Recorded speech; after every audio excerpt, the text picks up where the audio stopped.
Tungod sa padayong kagubot sa nasod Israel, posible matud pa nga musaka ang presyo sa mga produktong petrolyo sumala sa Department of Energy. Butang nga gikabalakan karon sa ubang driver ug manindahay sama sa Davao City. Ani ang dugang detalye sa report ni Kent Abrigana.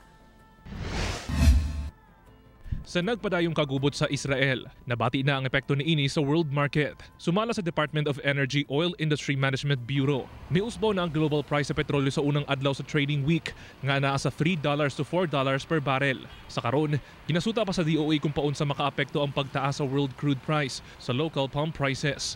Matud pa, kinahanglan pa nilang obserbahan ang lihok sa presyo sa krudo sulod sa usa ka semana. Apan karon pa lang, nabalakan ang pipila ka driver ug manindahay sa Davao City. Ang tricycle driver nga si Lowell nang hinaot nga walay dakong pagtaas sa presyo sa lana sunod semana. Human sa duha ka sa gunsong semanang pag-ubos sa pipila ka mga produktong petrolyo. Lisod man kay kung naigira, kita tanan apektahan man dili lang man kay ang Pilipinas at tibuok kalibutan man gyud. Plano usab sa POJ driver nga si Manuel nga magpatubil na lang og sayo. Una pa ang sugod nga paglihok sa presyo sa Martes sunod semana. Kanus agi paabot nga musaka ang presyo sa lana. Magpapultang lang Lunes kay basig Martes taas na pod. Gihuna-hunaan sab sa meat vendor nga si Elving nga mupasaka og presyo kung magpatuman og usbaw ang mga kumpanya sa lana sunod semana.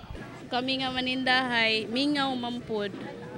Nya mahal pod ang baboy, hinay ang palit tungod sa kamahal. Hinoon, gipasabot sa DOE nga walay long-term impact sa presyo sa lana ang kagubot sa Israel. Gawas na lang kung mas musamot pa ang kagubot. Kauban si Mel Colmenares sa kamera. Ako si Kent Abrigana para sa One Mindanao.